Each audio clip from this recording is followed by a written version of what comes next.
The Breakfast Club.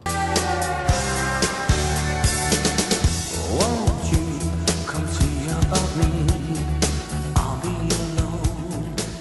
In 1985, visionary writer and director John Hughes created one of the most, if not the most, influential teen movie ever seen.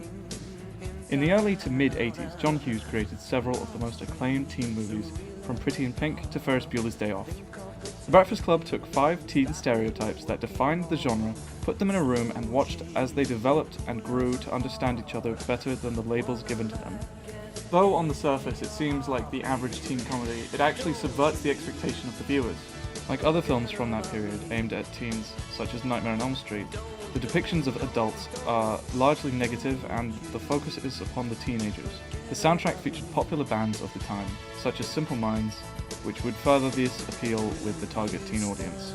The film is set in Shermer High School, but it mainly focuses in the library. It uses costume initially to separate the characters, but by the end their styles have changed to reflect their personal change and acceptance of each other. Props go hand in hand with costume in this regard.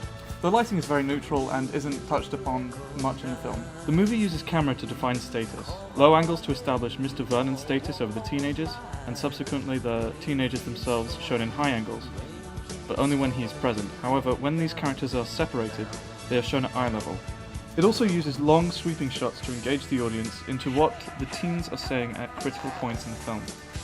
When it comes to editing, the movie tries to grind down 8 hours into an hour and a half with techniques to rush through parts where nothing happens, but slows it way down for the more eventful scenes, such as the use of montages and clock transitions. The soundtrack features a lot of popular bands from the 80s to draw in a teen audience, and even begins the film with a quote from David Bowie's "Oh You Pretty Things."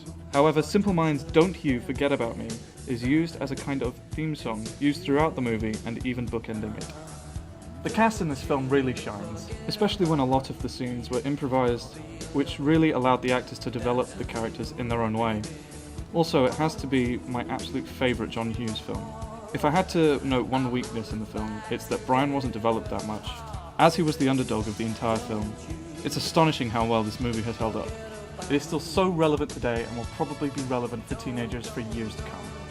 Please, quiet on set please. I know you're there. Pretty good.